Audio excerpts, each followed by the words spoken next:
Hi everyone, welcome to my review of Guy Hamilton's Live and Let Die from 1973. So yes, here we are, back again to talk about James Bond, and this time the 8th Bond film in the franchise. So we're certainly well into this kind of re-review, kind of series that I'm doing over time on the channel. And yes, this of course is the first Roger Moore Bond outing. So yeah, it's very exciting. We of course are now over the kind of Sean Connery era. Of course, we never say never again, but that's unofficial Bond. But yes, in terms of the official, Eon Bonds, this is the first one that we'd see Roger Moore, of course, playing this role, and saying goodbye to Connery in that sense, and Diamonds being his last official Bond, and Roger Moore, of course. Was just a wonderful individual, in my opinion, and did 7 Bond films. So that's great. He would actually do therefore the most official Bonds by any actor, any single actor, and yes, it's a very very different kind of set of Bonds. To say Sean Connery Bonds, very different in tone, in style, and it's just a different take. My favourite kind of James Bond actor is Sean Connery. That's kind of my area, you could say. But generally, these '60s Bonds, that's kind of my favourite era of Bond. I've said that before. But Roger Moore, he's very very. He added this kind of charm, particular charm, to this character, and they're of course known for being very very kind of light, a lot of them, and kind of. Yeah, it's very over the top. Of course, continuing the kind of humour that we would see, of course, in the Connery Bonds, but very, very different humour, not the same. But yes, it's very interesting to see. Of course, this film, it's a very, very divisive Bond, actually. This one, it's not, this and The Man with the Golden Gun, you could say both are very, very divisive. You can get very, very mixed, reactions to these films, and this one, it's not too popular overall. There are kind of people that would maybe put this quite high on the rankings, but generally, it could be very, very close to the bottom at times as well. It's one that, a lot of people would kind of disregard maybe, and say is this maybe a lesser Bond. I've not seen this one, actually as much as The Man with the Golden Gun. I watched that again today, actually. It's actually been a few weeks since I watched Bond. Actually, it's been about 3 weeks, these last 3 weeks, I haven't actually watched a Bond film, for this series, but I've been gradually uploading, say Diamonds. I uploaded that, a week or so ago, and it's just a case of, I'm kind of, they're kind of backlogged in that sense, but I've been taking a break with everything really going on. I wanted to kind of get the mood, get that kind of mood set again, so that I can be in a nice mood. I'll be honest, just for one of my favourite franchises, just a nice little kind of set of films here with these, first few, Roger Moore films, and, I think Live and Let Die, it gets a lot of criticism, of course, for, just being a very forgettable Bond, maybe, and just the one that, is too silly, but I, for one, personally, love this film. I think it really is. It's just such a kind of such a charming film, charming Bond film, and highly, highly energetic. Just a lovely film to look at, and I just love the characters in the film as well. I love the kind of the very, very it's very, very over the top, this one, but it just works so well. It's not a film that is. It goes so far that it's just completely stupid. To me, I think it's just.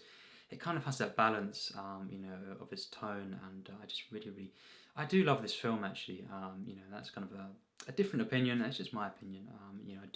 I do love this film, and actually, after this rewatch, I definitely say this is a great Bond film.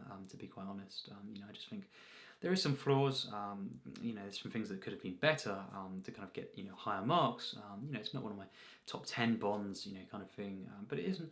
It's not far off of that. I think it's one of the kind of better Bonds, if you will. That kind of phrase I use for the ones that aren't kind of middling, or the ones that I don't particularly like too much. I think it's definitely one of the better Bonds, and I think just a great, kind of intro, really, kind of first outing for Roger Moore.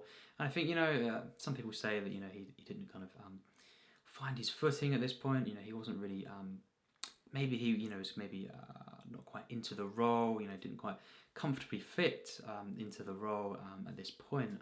But actually, I would personally say this is one of his best Bond performances, actually, and I do think, the fact that he isn't maybe as, into it as much, kind of as comfortable in the role, in terms of what his role would kind of become, say, in, kind of Moonraker, for example, these ones, kind of his later Bonds, I think actually that's kind of a strength, because, I'm not, a big fan of some of them, kind of, last few kind of Roger Moore films. I think in this film he plays the role in a particular way.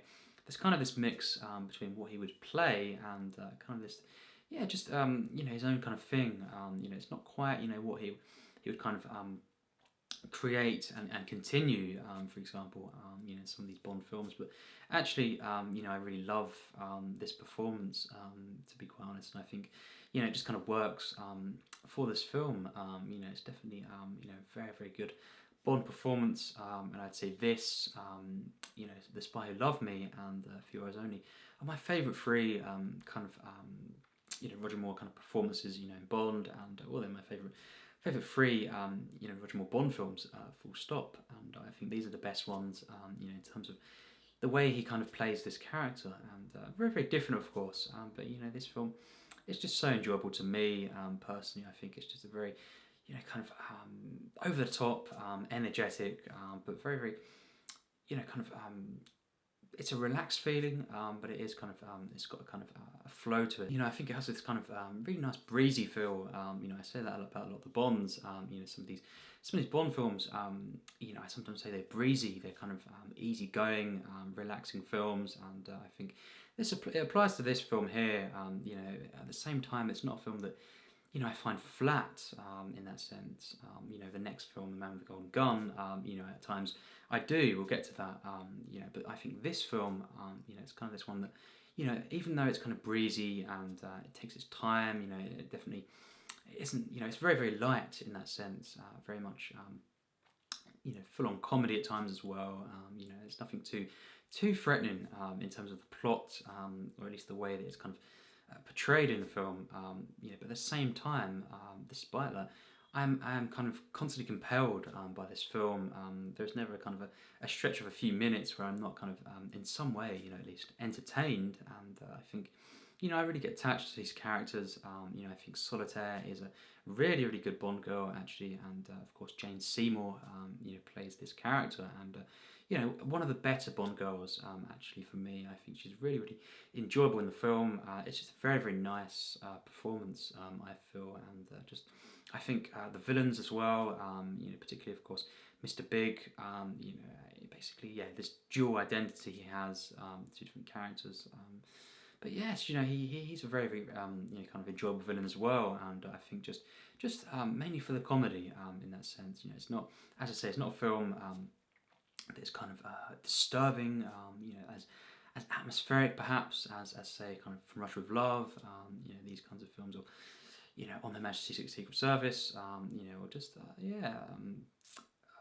various different Bond films. But I think it does have it's kind of dark moments perhaps, or moments of tension, but it's not a film that I kind of take as seriously. But I know that from the get-go. It's kind of perfectly established tone, just for me, and I think from the kind of opening sort of 10 minutes, this is kind of the tone for the rest of the film. It's never a film that is inconsistent, I feel, and it's just kind of like that for the rest of the film. There's kind of this really nice balance, I feel, and I love the locations, one being Louisiana, of course, and yes, just Jamaica as well. Just these locations. I love the kind of use of the locations, and it's a very relaxing feel, as I've said, but at the same time it's definitely always engaging. The action scenes especially are great, in my opinion, and we've got this very interesting opening scene, and it's not one of the best opening scenes. It's mainly just a funny kind of unique opening scene. Bond is not actually in in this opening sequence, interestingly enough. But yes, it establishes this kind of these killings that are happening, and that's kind of one of the things that happens.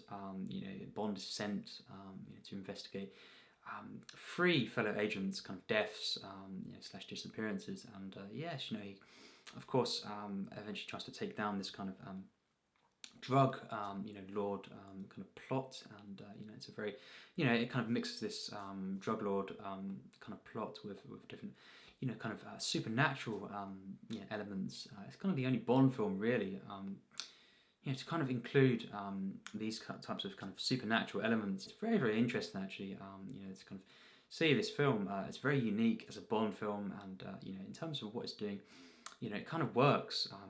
As kind of a fantasy in that sense. The kind of really the only fantasy Bond film in many regards, and it's kind of got this.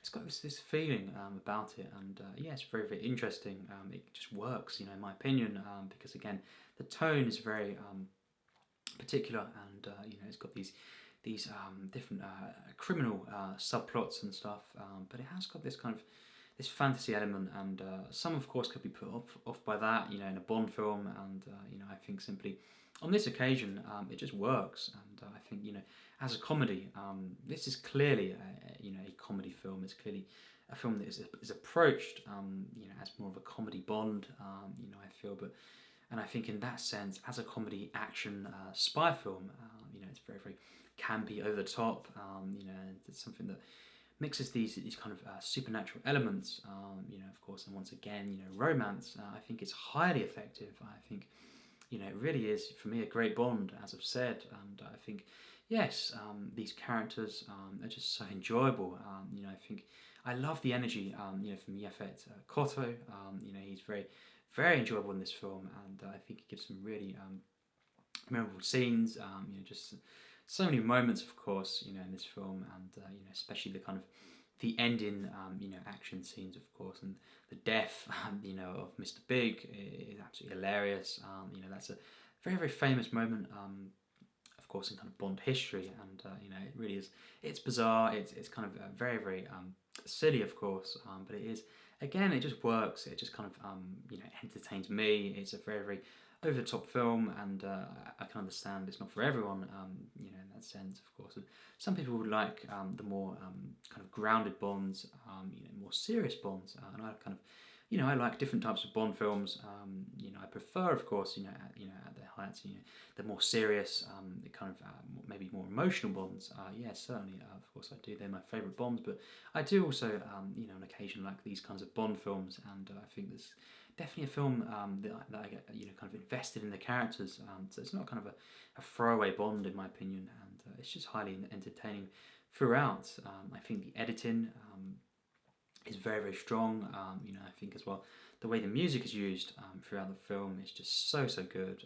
Of course, Paul McCartney and Wings, aka Wings, the band, of course, performed the theme song, and it's just a great theme, in my opinion. Of course, George Martin, as well, who is, of course, he was the Beatles producer, and of course he's aka the fifth Beatle, referred to as, and he was a great individual, of course, and yes, just a great score in this film.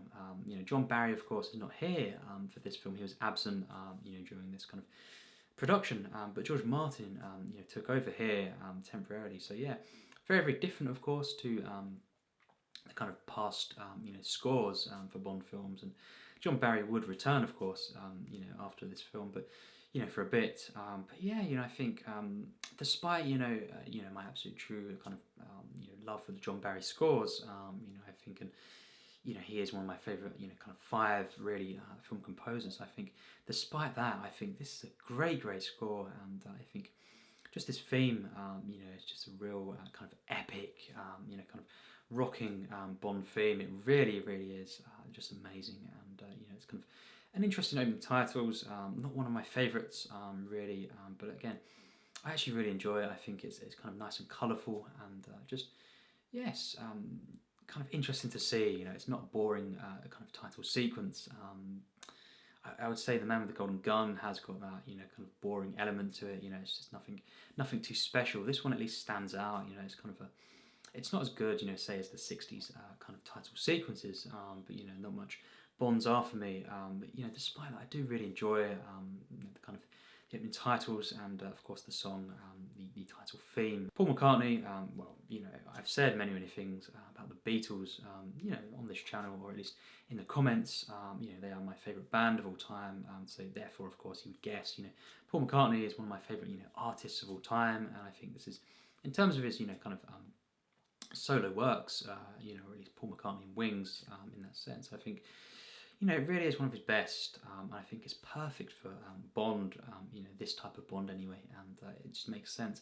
Of course, you know, at some point you would kind of you know, expect you know, the Bond, of course, to be, you know, kind of or a Bond film to have, you know, a kind of Paul McCartney kind of related you know, kind of song in the film, of course, because yes, you know, of course that had to happen, and this is just a great song. You know, it's just got wonderful lyrics.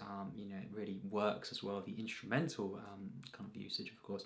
You know, George Martin, as I've said, you know, kind of scoring this film, and I love the kind of the way that the kind of the instrumental version is used in the action in particular, and it's just really perfect, perfectly suited to these moments, and for me, one of the best, one of the very best actually, Bond themes of all time. And I just really love as well, you know, the kind of the way in which you know, Roger Moore steps into this role of Bond.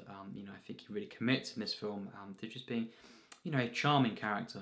You know, someone who is likable. You know, it's a real likability. That's the thing.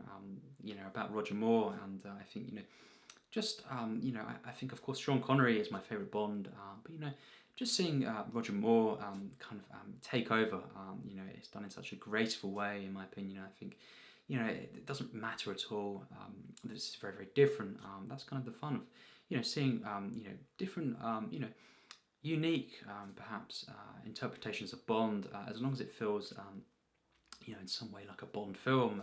You know, that can be a combination of things. It's very hard to, you know, kind of outline what makes you know, a great Bond film, or you know, a Bond film in that sense. There's a few that don't feel like Bond, but I think these films, you know, especially this one and you know, Spy Who Loved Me, etc., I do think they feel like Bond. And of course, there is criticisms naturally, you know, and that's absolutely, you know, everyone has their own opinions, but there is of course criticisms of, you know, the kind of the way in which you know, the franchise went, and you know, the Roger Moore Bonds, you know, and stuff. But I think, despite my favourite, you know, kind of Bond actor, of course, being Sean Connery, I think it's great to see this, as I've said, this kind of transition, this kind of passing over this role, you know, this legendary role, and I think with grace, you know, is the kind of the key term, you know, to describe Roger Moore in this film. And I think, you know, he was just such a wonderful individual, of course, and I think just you know, whenever I see him in a Bond film, you know, I just get this kind of feeling, you know, even in the ones, you know, View to a Kill, which I'm not, you know, a fan of personally, that film, you know, I think it's just always nice to see, you know, it's at least to see Roger Moore on screen, you know, his presence, you know, his, you know, just a very likable actor, and he was just such a kind of a legend, very unique, you know, kind of take on Bond. And I think, you know, I love all the Bonds personally. I know that's kind of not everyone will say that, but I love all the Bonds, you know, in terms of the Bond actors, you know, at least at some point, you know, in their kind of Bond careers. Of course, Lazenby done one, that's my favourite Bond, of course, but yes, just I think at some point, you know, at least every kind of Bond actor, I said this before, has kind of had their own kind of you know, kind of point, you know, their own kind of you know, a moment, you know, in that sense, to shine as, you know, just a great Bond in that sense. And I think, you know, it's just nice to see different different takes, different styles, of course, yeah, but different performances, different roles, you know, in the way they approach them. And you know, I think Roger Moore, you know, in this film is just really charming. He's likable, you know, very funny, and I think, you know, he's just very enjoyable in this film. And I think the relationship between him and Solitaire is very enjoyable as well. You know, I think, and the villains, of course, I love the kind of the the kind of chemistry, between Roger Moore and these villains, especially of course Yaphet Kotto, Dr. Kananga, slash of course Mr. Big, and it's very funny the kind of dual kind of role that he plays. But you've got many different side characters in this film. That are very very enjoyable. Teehee as well, highly enjoyable. There's many over the top characters in this film, and I love the film for that. But of course you've got the return, Lois Maxwell. Q is not in this film. Interestingly, he's not in this film at all. It's one of the only Bonds where he doesn't appear in. Bernard Lee, of course, in the film is M, and yes, you have Moneypenny, and I love the kind of. I really like the scene. Actually, early on when you see them in the apartment, Bond's kind of, going through his kind of his rooms and everything. It's a very it's kind of just a very interesting moment within Bond. I love these moments in Bond where you see different personal, maybe locations, regarding Bond and his apartment and stuff. Just really great to see, adds this kind of touch to it, and I love the kind of, once again, I love the chemistry between Roger Moore and Lois Maxwell, for example. Of course, and despite this being the first Moore film, I think he just fits into the role really really well. As I've said, I think this is actually one of my favourite kind of Bond films that Roger Moore starred in. So there you have it. That's my opinion on that. And it's just it's just a highly enjoyable film. The action, as I've said, is so thrilling. It's very very nicely shot. It's wonderful cinematography at times. Really, really is. And I think the locations play a hand in that, and just the way that it's captured, it really is very lovely to look at. And I think the plot, it's very very strange at times. It's got these kind of elements in it, but I think the fantasy element of the film, the kind of supernatural side, I actually really really enjoy, and I think it's a really nice balance. There is some flaws, and some things that don't quite kind of allow the film to kind of reach higher marks. The opening to the film is not great, in my opinion, but I think there are some things throughout that kind of don't quite work as well as I think they could have done. But I think overall this is actually a film that I love, and I would actually call it a great film. Personally, it's not everyone's thing. It's not everyone's kind of cup of tea in that sense, but I do really really like this film. I love this film, and I think just has a wonderful flow. There was many standout moments as well. It's just hilarious, but at the same time it's kind of got this comedy and thrilling aspect to the film. And for example, the crocodile kind of scene there, and of course that is such a kind of dangerous kind of stunt there, sequence. And I've seen kind of behind the scenes, of that stuntman, that's very very dangerous, but it's just kind of this thing where they kind of went for it, and it's just very very practical, this film, and just highly enjoyable, highly thrilling.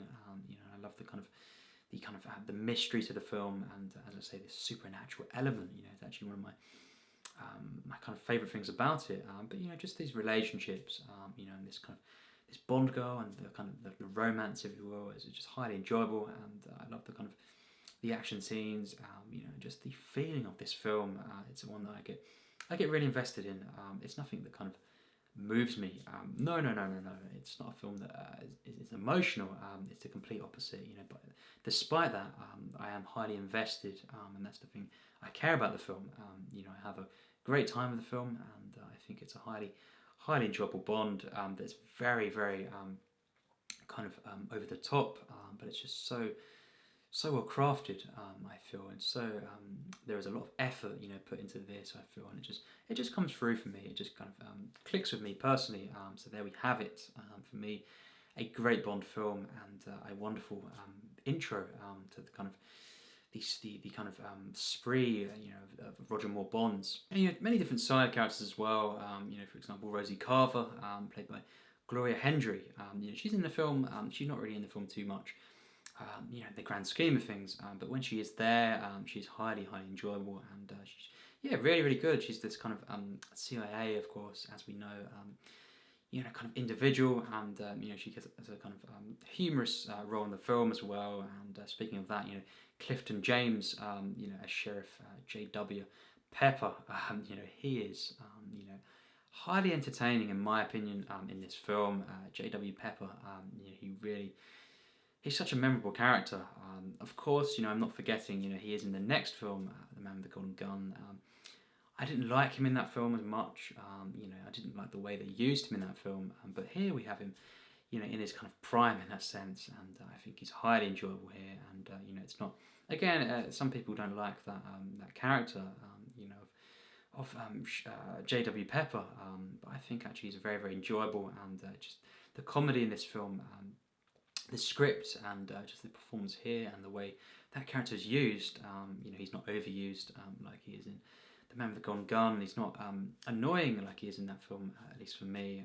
I just think he's very, very humorous, and it just adds a lot of the kind of the enjoyability of the kind of the kind of final act in that sense. I love the kind of boat chase sequences, brilliant kind of action there, and just again comedy within the action that makes it so enjoyable and so kind of layered in that sense. And I think again the way the music is used, and the way that the music is kind of held back at times, where there's moments of action where there isn't the music, perhaps it's got all these different kind of elements here, and I love this film, and I think yes, these supporting characters really make the experience better, and you also have for me you have a kind of a highly enjoyable and just memorable kind of Bond performance.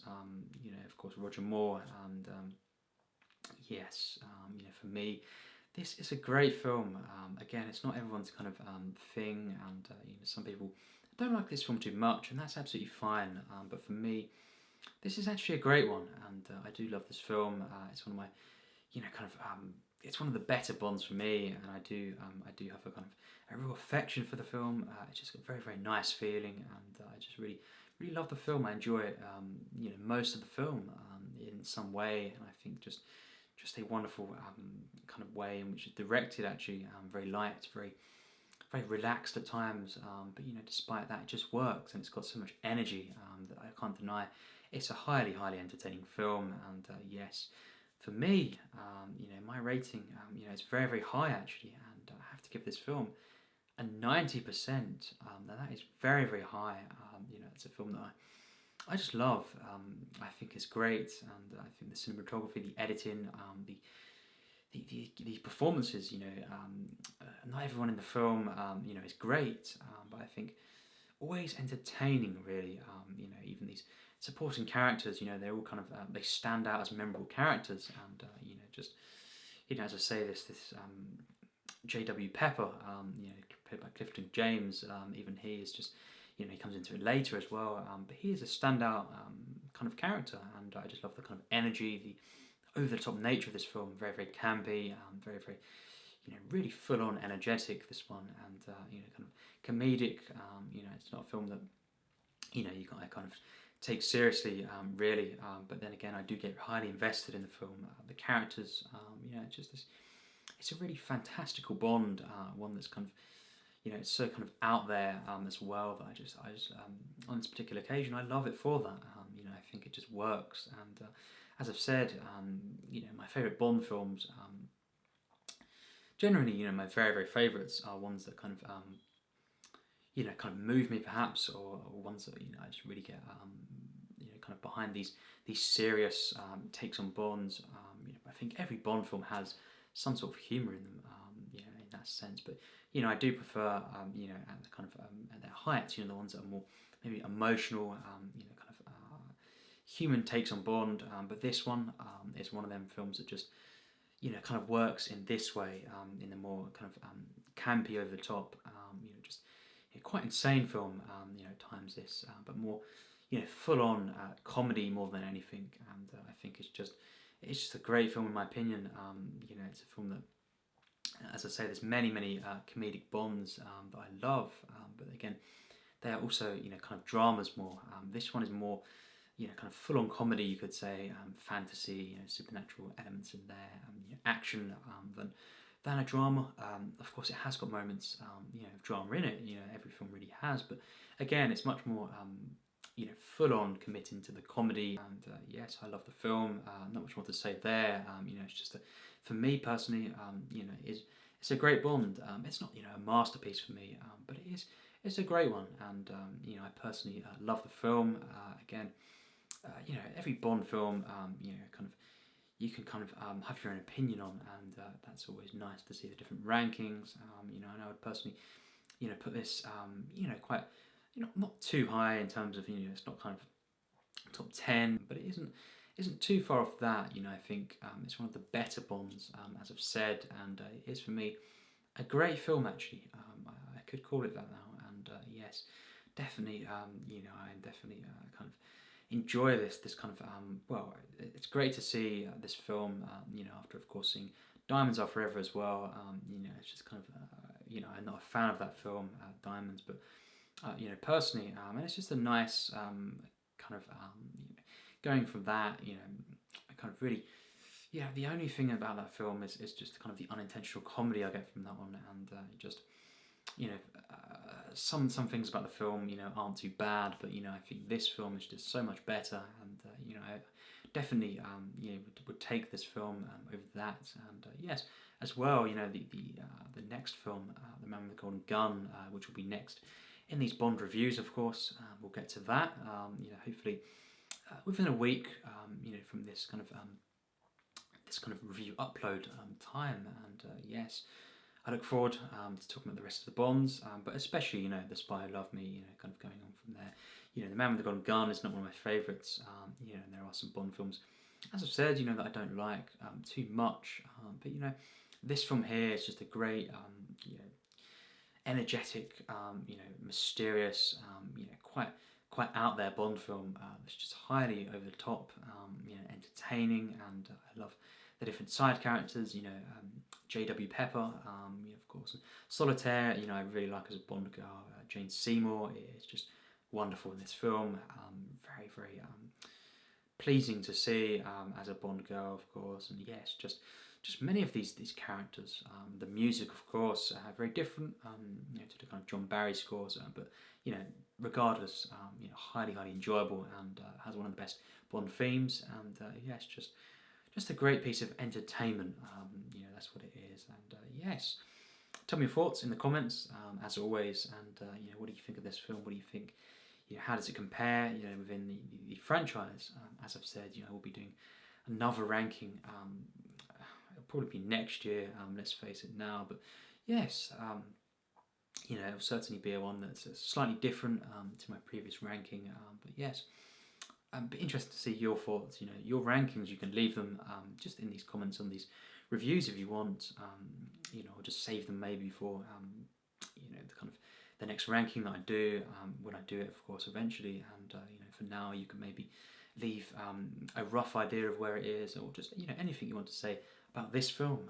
Of course, don't hesitate. And yes, yes, let's carry on. Kind of watching films, and yes, talking about films.